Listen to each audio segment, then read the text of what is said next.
Di desa terpencil yang terletak di tepi hutan, ada sebuah pohon keramat yang dikenal sebagai pohon penisap nyawa. Pohon itu memiliki batang yang besar dan daun-daun yang selalu hijau. Bahkan di musim kemarau sekalipun, warga desa sudah lama memperingatkan agar tidak mendekat pada malam hari. Karena konon pohon itu memiliki kekuatan untuk mengambil nyawa siapapun yang berani mendekatinya. Suatu malam, seorang pemuda bernama Dimas tidak memedulikan peringatan itu. Dia adalah orang yang pemberani, atau mungkin bisa dibilang terlalu sombong untuk mempercayai legenda desa. Dimas memutuskan untuk pergi ke pohon itu, hanya untuk membuktikan bahwa cerita-cerita horor itu tidak lebih dari sekadar dongeng. Ketika Dimas tiba di pohon keramat, angin berhembus dengan lembut, dan bulan purnama menyinari dedaunan yang berkilauan. Namun, ada sesuatu yang aneh. Meskipun pohon itu terlihat indah di bawah sinar bulan, atmosfer di sekitarnya terasa berat, seolah-olah udara menjadi lebih dingin, dan suara hutan tiba-tiba menghilang. Dimas memutuskan untuk mendekat dan menyentuh batang pohon. Namun, saat tangannya menyentuh kulit pohon, dia merasa ada sesuatu yang menyedot energinya. Tubuhnya menjadi lemah, dan bayangan gelap mulai menjalar di sepanjang lengannya. Dia mencoba menarik tangannya, tetapi tidak bisa. Pohon itu telah mencengkeramnya, dan seolah-olah seluruh hidupnya ditarik ke dalam batang pohon. Dimas berteriak minta tolong, tetapi suara teriakannya hanya bergema di antara pepohonan tanpa ada yang mendengarnya. Dia merasa tubuhnya semakin lemah, dan kesadarannya perlahan menghilang. Di desa, penduduk mulai merasa khawatir karena Dimas tidak kembali. Keesokan harinya, beberapa orang pergi mencari ke hutan dan menemukan Dimas tergeletak di bawah pohon keramat. Tubuhnya telah kering, seperti telah kehilangan semua darah dan kehidupan. Mata penduduk desa pun diliputi ketakutan, menyadari bahwa legenda itu bukan sekadar dongeng. Pohon pengisap nyawa telah mengambil korban lagi. Sejak saat itu, penduduk desa memastikan bahwa tidak ada yang berani mendekati pohon itu, terutama pada malam hari. Mereka tahu bahwa pohon itu memiliki kekuatan untuk mengambil nyawa, dan mereka tidak ingin ada lagi korban yang jatuh di bawah bayangan pohon keramat itu. Beberapa tahun setelah kejadian tragis yang menimpa Dimas, desas-desus tentang pohon pengisap nyawa telah menyebar hingga ke desa-desa tetangga.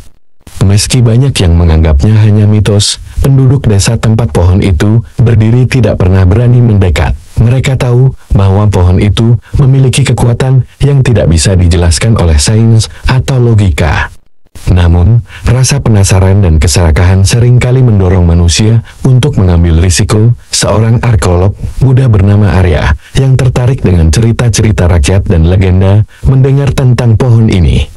Dia tidak percaya pada tahayul, dan berpendapat bahwa legenda-legenda seperti itu biasanya didasarkan pada peristiwa sejarah yang disalahartikan. Arya memutuskan untuk mengunjungi desa dan meneliti pohon itu dengan harapan menemukan fakta yang dapat dijelaskan. Ketika Arya tiba di desa, dia disambut dengan sikap dingin dan waspada dari penduduk setempat. Mereka memperingatkannya tentang bahaya pohon keramat dan bercerita tentang Dimas yang nyawanya diambil oleh pohon itu. Arya tersenyum skeptis dan meyakinkan mereka bahwa dia hanya ingin melihat pohon itu dari dekat, tanpa menyentuhnya. Malam pun tiba, dan Arya dengan diam-diam pergi menuju hutan. Udara malam terasa dingin dan sunyi. Pohon-pohon lain bergoyang perlahan, tetapi pohon pengisap nyawa berdiri tegak, tak bergerak. Arya membawa kamera dan senter, mencoba menangkap gambar pohon itu untuk dokumentasinya. Saat Arya mengambil gambar, angin tiba-tiba berhenti, dan malam menjadi semakin gelap. Senter yang dia bawa mulai berkedip, seolah-olah energinya disedot oleh sesuatu yang tak terlihat. Arya merasa cemas, tetapi mencoba mengabaikannya, dan terus mendekat ke pohon. Dia ingin menemukan sesuatu yang bisa menjelaskan legenda ini. Namun, ketika dia sampai di dekat batang pohon, tanah di sekelilingnya mulai bergetar. Cabang-cabang pohon bergerak perlahan, seperti tangan yang ingin meraih sesuatu. Arya merasa bahwa ada kekuatan yang menariknya ke arah pohon. Dia mencoba mundur, tetapi kakinya tidak bisa bergerak. Sesuatu menahannya, seolah-olah akar pohon telah mengikatnya ke tanah. Rasa takut mulai menguasai Arya, dan dia berteriak meminta tolong. Tetapi hutan tetap sunyi, dan tidak ada yang mendengarnya. Bayangan gelap mulai merambat di tanah, menyelimuti kakinya dan naik ke tubuhnya. Arya mencoba melepaskan diri, tetapi semakin berjuang, semakin kuat cengkeraman pohon itu. Di desa, beberapa penduduk mulai merasa cemas, karena Arya belum kembali. Mereka memutuskan untuk mencari ke hutan, meskipun dengan rasa takut. Ketika mereka menemukan Arya, dia sudah tergeletak di bawah pohon, tubuhnya kering seperti Dimas. Matanya terbuka lebar dengan ekspresi ketakutan yang membeku di wajahnya. Penduduk desa kini semakin yakin bahwa pohon pengisap nyawa memiliki kekuatan gelap yang tidak bisa dijelaskan. Mereka memperketat larangan untuk mendekati pohon itu dan memastikan bahwa cerita ini diteruskan ke generasi berikutnya sebagai peringatan. Mereka tahu bahwa pohon itu tidak akan berhenti mencari korban, dan satu-satunya cara untuk selamat adalah dengan menjaga jarak dan menghormati kekuatannya yang misterius. Setelah kematian Arya, penduduk desa semakin waspada terhadap pohon pengisap nyawa. Mereka menjaga jarak dan menghindari hutan pada malam hari. Meskipun demikian, ketakutan terus menyelimuti desa seperti kabut yang tak pernah sirna. Gak ada yang tahu bagaimana pohon itu bisa memiliki kekuatan yang begitu menakutkan. Di tengah ketakutan yang mencekam, seorang gadis muda bernama Mayang mulai merasakan keingintahuan yang berbeda. Dia adalah cucu dari kakek tertua di desa, yang dikenal memiliki pengetahuan tentang sejarah desa dan legenda-legenda kuno. Maya selalu mendengar cerita kakeknya tentang hutan dan pohon keramat, tetapi ada sesuatu dalam caranya bercerita yang membuat Maya penasaran. Seolah-olah kakeknya menyimpan rahasia yang tidak pernah dia ungkapkan. Suatu malam, saat angin dingin bertiup dan bulan purnama bersinar terang, Maya mendekati kakeknya dan bertanya tentang pohon keramat. Kakeknya awalnya enggan bercerita, tetapi Maya terus mendorongnya. Akhirnya, kakeknya menarik napas dalam-dalam dan mengungkapkan sebuah rahasia yang mengejutkan. Pohon itu, katanya Pelan, bukan pohon biasa dulu. Sebelum desa ini ada, tempat ini adalah lokasi ritual kuno. Pohon itu ditanam sebagai penanda bagi roh-roh yang menjaga tempat ini. Tapi sesuatu terjadi, sebuah kejadian mengerikan yang melibatkan darah dan pengorbanan. Roh-roh penjaga menjadi marah, dan pohon itu mulai menyerap nyawa siapapun yang mendekatinya. Maya merasa ngeri mendengar cerita itu, tetapi dia tahu bahwa kakeknya tidak berbohong. Namun, dia juga merasa bahwa pohon itu tidak seharusnya dibiarkan begitu saja. Dia memutuskan untuk mencari cara untuk mengatasi kutukan yang melekat pada pohon itu. Malam berikutnya, Maya pergi ke hutan dengan membawa buku-buku ritual kuno yang dia temukan di rumah kakeknya. Dia tahu ini berbahaya, tetapi dia merasa bahwa seseorang harus mencoba untuk mengatasi kekuatan gelap itu. Saat dia mendekati pohon, dia merasakan dingin yang menusuk tulang dan suara-suara berbisik di antara dedaunan. Namun, dia terus maju, mengingat kata-kata kakeknya tentang roh-roh penjaga. Maya berdiri di depan pohon, membacakan mantra-mantra kuno dari buku yang dia bawa. Awalnya, tidak ada yang terjadi. Namun, seiring waktu, angin mulai berhembus kencang, dan cabang-cabang pohon mulai bergerak liar. Suara-suara berbisik semakin keras, seolah-olah roh-roh itu sedang marah. Maya terus membaca mantra dengan tekad. Meskipun rasa takut mulai menyelinap ke dalam hatinya, pohon itu mulai mengeluarkan suara gemuruh, dan akar-akarnya bergerak di bawah tanah. Namun, Maya tidak berhenti. Dia tahu bahwa jika dia berhenti, pohon itu akan terus mengisap nyawa penduduk desa. Saat mantra mencapai puncaknya, angin tiba-tiba berhenti, dan suasana menjadi sunyi. Maya merasa hawa dingin mereda, dan cahaya bulan kembali menyinari pohon. Pohon itu terlihat tenang, dedaunan berhenti bergerak, dan akar-akarnya kembali ke tanah. Maya mengambil napas dalam-dalam, dan merasa bahwa roh-roh penjaga telah tenang. Dia telah berhasil menyelesaikan ritual yang selama ini terabaikan, mengakhiri kutukan yang telah menghantui desa selama bertahun-tahun. Ketika Maya kembali ke desa, dia disambut dengan kagum dan rasa syukur. Legenda tentang pohon pengisap nyawa kini berubah menjadi cerita tentang seorang gadis muda yang berhasil menghadapi kegelapan dan mengembalikan kedamaian ke desanya. Maya, sang penyelamat desa, menjadi pahlawan di mata penduduk. Cerita tentang keberaniannya menyebar dari desa ke desa, dan orang-orang mulai mengunjungi desa untuk mendengar langsung kisahnya. Pohon pengisap nyawa kini menjadi simbol keberanian dan harapan, bukan lagi simbol ketakutan dan kematian. Namun, di balik semua kemeriahan dan perayaan, Maya merasa ada sesuatu yang masih mengganggu hatinya. Setiap malam, ketika dia berusaha tidur, dia mendengar suara berbisik yang samar. Seperti dedaunan yang tertiup angin, dia mencoba meyakinkan dirinya bahwa itu hanya imajinasinya. Tetapi suara itu terus datang, bahkan menjadi lebih keras. Suatu malam, saat bulan purnama bersinar terang, Maya bangun dan berjalan ke jendela. Dia melihat hutan di kejauhan dan merasa bahwa pohon itu memanggilnya. Maya tahu bahwa dia telah menyelesaikan ritual yang diucapkan dalam buku kuno, tetapi dia juga merasa bahwa ada sesuatu yang masih belum selesai, sesuatu yang lebih dalam, sesuatu yang menyangkut roh-roh yang sebelumnya terperangkap dalam pohon itu. Malam itu, dia memutuskan untuk kembali ke pohon kesendirian untuk menemukan jawaban atas suara-suara berbisik yang terus mengganggunya. Ketika Maya sampai di pohon, dia melihat bahwa pohon itu memang terlihat tenang dan damai, tetapi hawa dingin masih terasa di sekitarnya. Akar-akarnya tampak tenang, tetapi ada sesuatu dalam angin malam yang membuat Maya merinding. Dia mendekati pohon dengan hati-hati dan menyentuh kulitnya. Di saat itulah, dia merasakan kilasan ingatan bukan miliknya, melainkan milik roh-roh yang dulu terperangkap di dalam pohon. Ingatan itu datang seperti badai, membawanya ke masa lalu.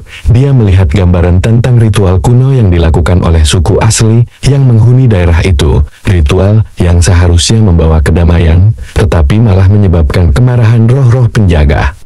Maya menyadari bahwa ritual yang dia lakukan hanya menyentuh permukaan dan masih ada roh-roh yang tersisa di dalam pohon yang belum bisa beristirahat dengan tenang. Saat Maya melihat gambaran itu, dia juga melihat sosok seorang gadis muda dalam ingatan tersebut. Gadis itu terlihat seperti dirinya, tetapi dengan pakaian tradisional suku kuno. Gadis itu memiliki tugas untuk menjaga keseimbangan antara dunia manusia dan roh. Tetapi suatu peristiwa tragis membuat roh-roh itu terperangkap di dalam pohon. Maya menyadari bahwa dia mungkin adalah reinkarnasi dari gadis itu dan bahwa tugasnya belum selesai. Maya mulai berbicara dengan roh-roh di dalam pohon, meminta maaf atas kesalahan masa lalu dan menawarkan bantuan untuk membebaskan mereka. Dia membaca mantra dari buku kuno, tetapi kali ini dengan pemahaman yang lebih dalam dan hati yang lebih tulus. Pohon mulai bergetar dan angin kencang bertiup. Tetapi kali ini, angin terasa hangat dan penuh energi positif.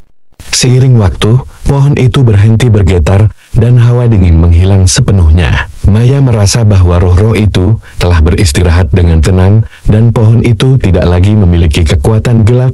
Pohon pengisap nyawa telah berubah menjadi pohon penjaga, simbol keseimbangan dan perdamaian antara dunia manusia dan dunia roh. Ketika Maya kembali ke desa, dia merasa tenang dan puas. Suara-suara berbisik sudah tidak terdengar lagi, dan dia tahu bahwa dia telah mengakhiri siklus kegelapan. Bisa merayakan kedamaian baru ini, dan Maya menjadi simbol harapan bagi semua orang kini. Mereka tidak takut lagi dengan hutan atau pohon itu, karena mereka tahu bahwa Maya telah mengembalikan keseimbangan yang telah lama hilang setelah ritual terakhir yang dilakukan Maya. Desa merasa damai untuk pertama kalinya dalam beberapa dekade. Pohon pengisap nyawa telah berubah menjadi pohon penjaga, simbol perdamaian dan hubungan harmonis antara manusia dan roh. Desa merayakan kedamaian yang baru ditemukan ini dengan festival dan upacara penghormatan kepada roh-roh penjaga. Maya dianggap sebagai penyelamat dan dihormati oleh semua orang. Namun, di tengah euforia dan perayaan, ada sesuatu yang tak terduga mulai terjadi. Beberapa minggu setelah ritual, desa mulai mengalami serangkaian peristiwa aneh. Tanaman mulai layu tanpa sebab yang jelas, dan hewan-hewan hutan menjadi gelisah dan agresif. Beberapa penduduk mengaku mendengar suara-suara aneh di malam hari, meskipun tidak ada tanda-tanda badai atau angin kencang.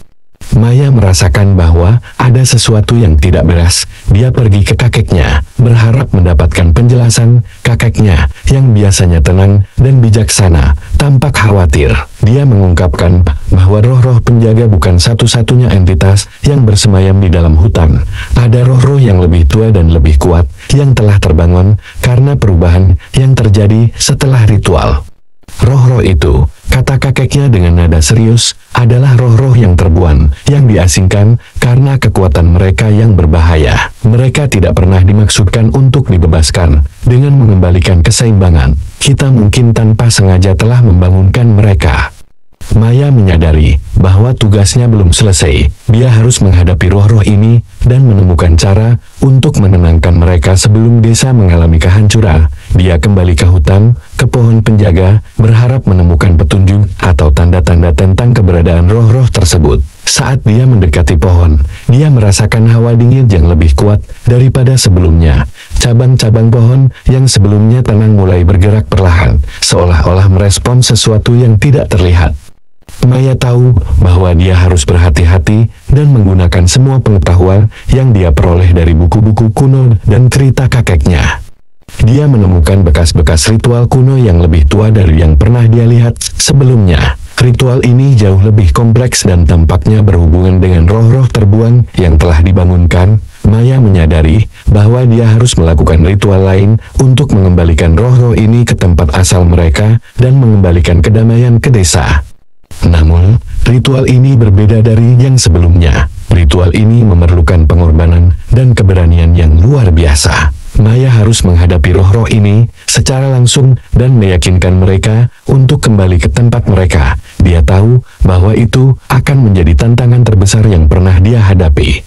Malam itu, Maya mempersiapkan diri untuk ritual. Dia membawa benda-benda yang dianggap suci oleh suku kuno dan menghafal mantra-mantra yang akan dia gunakan. Dia tahu bahwa jika dia gagal, desa akan jatuh ke dalam kekacauan dan mungkin tidak akan pernah pulih. Maya pergi ke pohon penjaga, dan angin mulai berhembus kencang. Suara-suara aneh mulai terdengar, dan bayangan-bayangan gelap muncul di antara pepohonan. Maya berdiri tegang, menghadap bayangan-bayangan itu, dan memulai ritual dengan penuh keyakinan. Dia tahu bahwa masa depan desa tergantung pada keberaniannya untuk menghadapi roh-roh terbuang dan mengembalikan keseimbangan yang sejati. Maya berdiri di depan pohon penjaga. Dengan angin yang bertiup kencang dan suara-suara yang bergema di sekitar hutan, setiap langkahnya di tanah terasa berat, seolah-olah bumi sendiri menolak kehadirannya. Namun, Maya tahu bahwa dia tidak bisa mundur. Ritual ini adalah satu-satunya cara untuk menyelamatkan desanya dari ancaman roh-roh terbuang yang telah terbangun.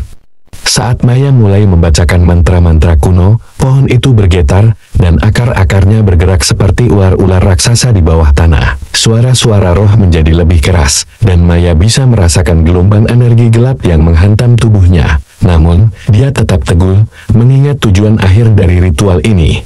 Ketika dia melanjutkan mantra, bayangan-bayangan gelap mulai muncul di sekeliling pohon, membentuk sosok-sosok menyeramkan. Mereka adalah roh-roh terbuang, entitas yang telah lama diasingkan karena kekuatan mereka yang berbahaya. Wajah-wajah mereka terlihat penuh kemarahan dan kebencian, dan mata mereka bersinar dengan cahaya merah yang menakutkan.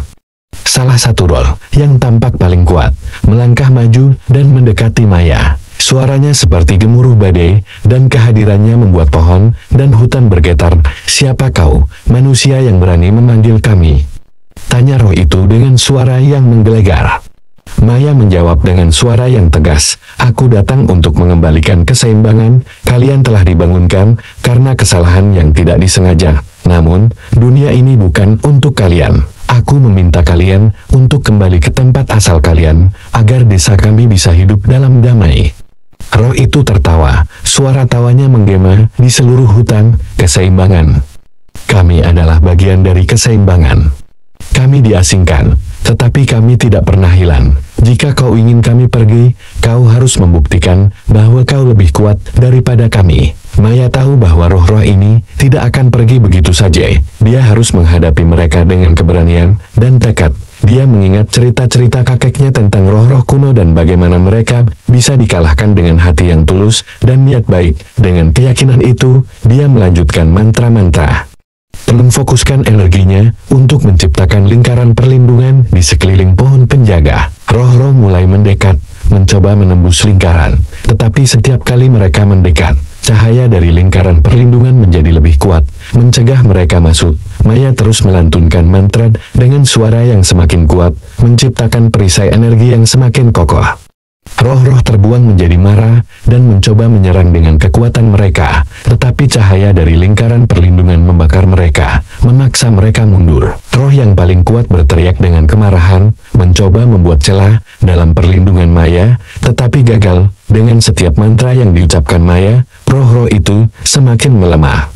Setelah pertarungan yang tampak berlangsung selama berjam-jam, roh-roh itu mulai menyerang. Cahaya dari lingkaran perlindungan menjadi terlalu kuat bagi mereka, dan mereka mulai menghilang satu persatu, kembali ke tempat asal mereka. Roh yang paling kuat menatap Maya dengan kebencian terakhir sebelum menghilang, meninggalkan keheningan yang mendalam di hutan.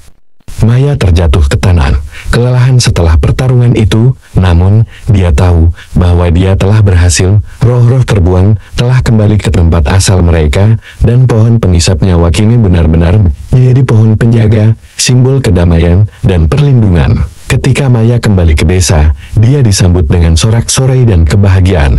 Penduduk desa tahu bahwa ancaman telah berlalu, dan mereka bisa hidup dengan damai tanpa takut akan roh-roh yang mengancam. Maya menjadi legenda di desanya. Seorang pahlawan yang menghadapi kegelapan dan mengembalikan cahaya ke dunia mereka. Desa akhirnya hidup dalam damai setelah roh-roh terbuang kembali ke tempat asal mereka. Pohon pengisap nyawa, yang sekarang dikenal sebagai pohon penjaga, menjadi simbol harapan, dan Maya menjadi pahlawan yang dihormati. Dia tak lagi mendengar bisikan-bisikan roh di malam hari, dan hutan pun kembali tenang, tanpa ancaman atau aura gelap yang mengerikan. Namun, ketenangan ini tak lama bertahan. Suatu hari, seorang ilmuwan dari kota datang ke desa, tertarik pada cerita tentang pohon penjaga. Namanya Dr. Arif, seorang ahli botani yang terkenal. Dia mendengar tentang pohon ajaib yang pernah menjadi penisap nyawa, tetapi sekarang menjadi simbol kedamaian, dan ingin meneliti lebih dalam tentang asal-usulnya. Maya dan penduduk desa awalnya ragu untuk mengizinkan Dr. Arif masuk ke hutan, mengingat apa yang telah terjadi sebelumnya. Namun, Dr.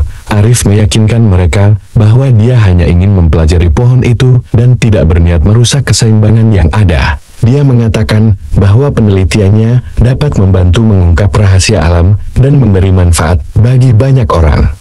Meskipun skeptis, Maya setuju untuk menemani Dr. Arif ke hutan. Mereka berjalan bersama ke pohon penjaga yang kini tampak lebih sehat dan hidup. Namun, ketika mereka mendekati pohon, Dr. Arif mulai menunjukkan ketertarikan yang aneh terhadap akar-akarnya dan kulit pohonnya. Dia tampak mengambil banyak sampel dan mencatat sesuatu di buku catatannya. Maya merasa ada yang tidak beres. Cara Dr. Arif memperlakukan pohon itu seperti objek eksperimen, bukan sebagai entitas yang hidup. Dia mencoba mengingatkan Dr. Arif tentang pentingnya menghormati pohon itu dan sejarah yang menyertainya, tetapi Dr. Arif tampaknya tidak peduli. Pada malam hari, setelah kunjungan ke hutan, Maya mulai mendengar suara-suara aneh lagi. Bukan bisikan roh, melainkan suara Messi dan alat berat. Dia bangun dan berjalan keluar, melihat cahaya di kejauhan di dalam hutan. Dia segera berlari menuju sumber cahaya, dan terkejut melihat bahwa Dr. Arif telah membawa tim peneliti dan mesin ke dalam hutan.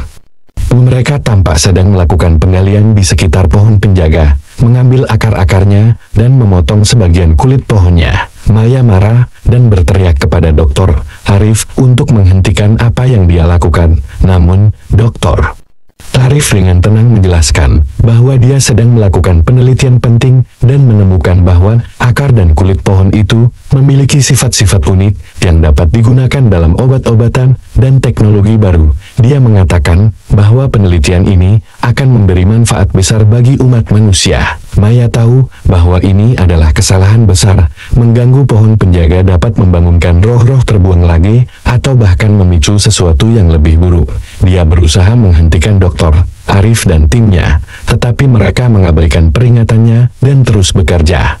Dalam beberapa jam, tanda-tanda kehancuran mulai muncul, hutan mulai bergetar, dan angin kencang kembali berhembus. Pohon penjaga, yang awalnya tenang, mulai bergetar dengan keras, dan suara-suara roh kembali bergema di antara pepohonan. Roh-roh yang telah kembali ke tempat asal mereka tampak marah karena gangguan ini. Maya menyadari bahwa dia harus bertindak cepat. Dia mengambil buku kuno yang dia gunakan sebelumnya dan mulai melantunkan mantra untuk menenangkan roh-roh. Namun, kali ini, roh-roh jauh lebih kuat dan lebih marah. Mereka menyerang tim Dr. Arif. menyebabkan mesin-mesin mereka berhenti bekerja dan membuat orang-orang lari ketakutan. Maya tahu bahwa satu-satunya cara untuk menghentikan ini adalah dengan memulihkan keseimbangan dan mengembalikan pohon ke keadaan semula. Dia memanggil penduduk desa untuk membantu, dan bersama-sama mereka membentuk lingkaran di sekitar pohon penjaga, melantunkan mantra untuk mengusir roh-roh yang marah. Pertarungan dengan roh-roh berlangsung sepanjang malam. Angin bertiup kencang, dan suara-suara mengerikan menggema di seluruh hutan. Maya tetap fokus, mengingat pelajaran dari kakeknya dan pengalaman sebelumnya. Dia tahu bahwa niat baik dan kesungguhan akan mengalahkan kekuatan gelap. Akhirnya, saat fajar tiba, roh-roh mulai tenang. Maya berhasil mengembalikan keseimbangan dengan bantuan penduduk desa, dan hutan perlahan-lahan kembali tenang. Arif dan timnya pergi, menyadari bahwa mereka telah melakukan kesalahan besar. Maya kemudian mengingatkan semua orang bahwa pohon pengisap nyawa adalah simbol dari keseimbangan antara manusia dan roh, dan harus dihormati. Sejak saat itu, penduduk desa dan semua yang mendengar cerita ini memahami bahwa alam memiliki kekuatan yang tak bisa dianggap enteng. Dan hanya dengan rasa hormat kita bisa menjaga kedamaian. Ketika Dr. Arif dan timnya pergi, desa kembali tenang. Pohon pengisap nyawa, yang sekarang dikenal sebagai pohon penjaga, berdiri tegak di tengah hutan. Maya merasa lega bahwa mereka berhasil memulihkan keseimbangan. Tetapi dia juga tahu bahwa ancaman selalu mengintai di ujung batas alam dan manusia.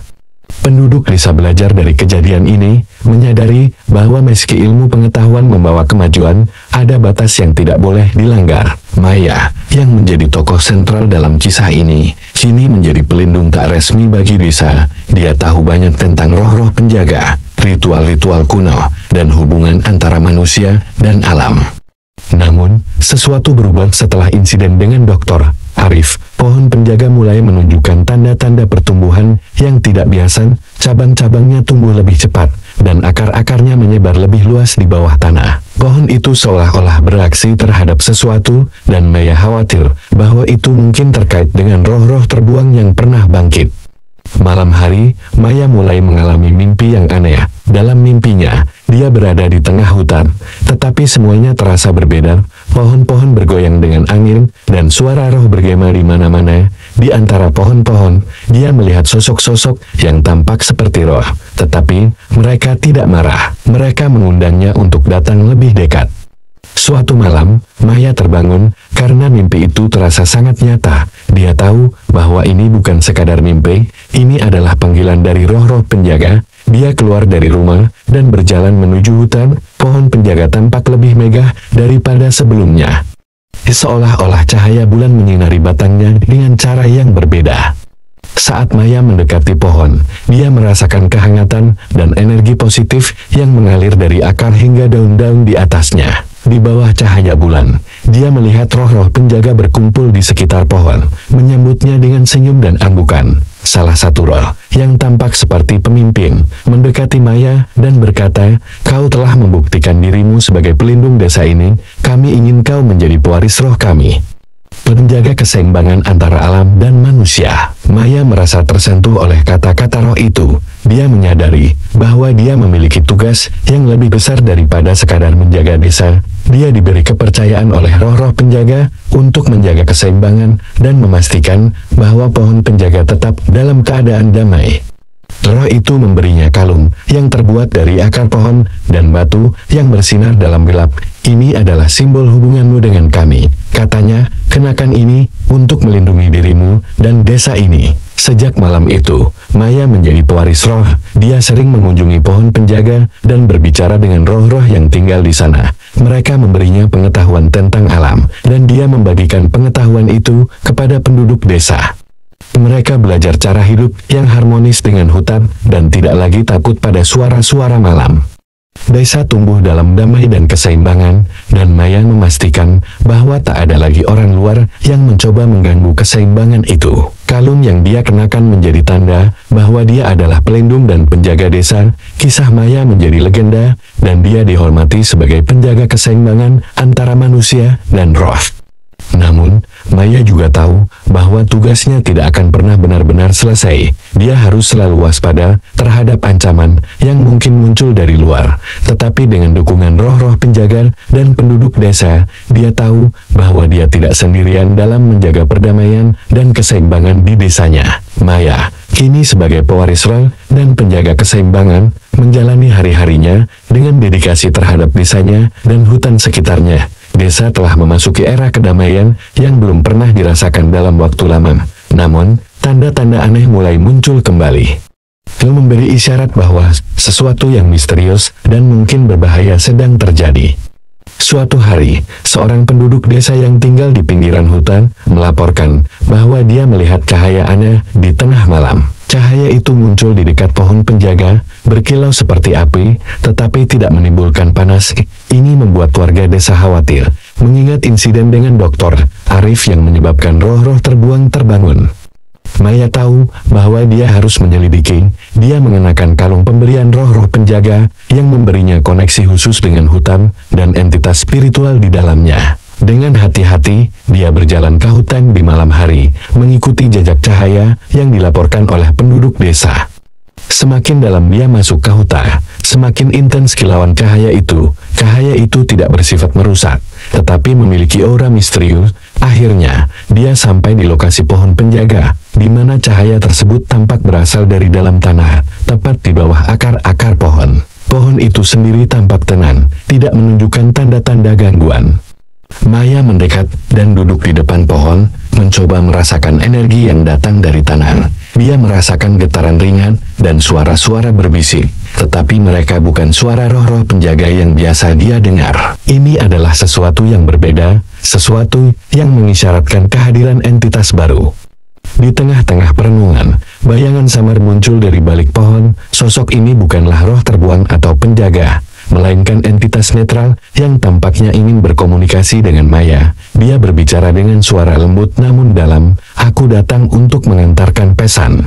Maya mendengarkan dengan hati-hati. Entitas itu menjelaskan bahwa ada gerakan yang terjadi di alam roh. Roh-roh yang telah lama terkunci atau terbuang kini mulai bergerak, bukan karena gangguan manusia, tetapi karena perubahan alami dalam aliran energi di dunia. Roh-roh ini tidak selalu jahat, kata entitas itu, tetapi mereka bisa menjadi berbahaya jika merasa terancam atau jika keseimbangan terganggu. Maya memahami bahwa tugasnya sebagai pewaris roh akan menghadapi tantangan baru. Dia tidak hanya bertanggung jawab untuk menjaga keseimbangan di desanya, tetapi juga memastikan bahwa perubahan dalam alam roh tidak mengganggu dunia manusia. Entitas itu memberitahu bahwa cahaya yang muncul di hutan adalah tanda bahwa energi di dunia roh sedang bergeser, dan Maya harus bersiap untuk apapun yang mungkin terjadi. Setelah menerima pesan itu, Maya kembali ke desa dengan hati-hati. Dia tahu bahwa dia harus mengabarkan kepada penduduk desa tentang perkembangan baru ini. Mereka harus bersiap untuk kemungkinan perubahan dan potensi bahaya yang datang dari alam roh. Maya berbicara dengan para tetua desa dan menjelaskan situasinya. Mereka setuju untuk menjaga kewaspadaan dan membentuk tim patroli yang akan memantau hutan pada malam hari. Mereka juga mengadakan upacara-upacara penghormatan kepada roh-roh penjaga, berharap dapat memperkuat hubungan mereka dengan entitas spiritual yang menjaga keseimbangan. Meskipun desa bersiap untuk tantangan baru, Maya merasa bahwa ini adalah awal dari sesuatu yang lebih besar. Dia menyadari bahwa sebagai pewaris roh, dia akan menghadapi tugas yang lebih sulit dan harus mencari cara untuk menjaga perdamaian di tengah-tengah perubahan yang tak terduga. Dengan dukungan penduduk desa dan roh-roh penjaga, dia bersumpah untuk melindungi desanya dari ancaman apapun yang mungkin muncul dari bayangan di balik pohon penisap nyawa.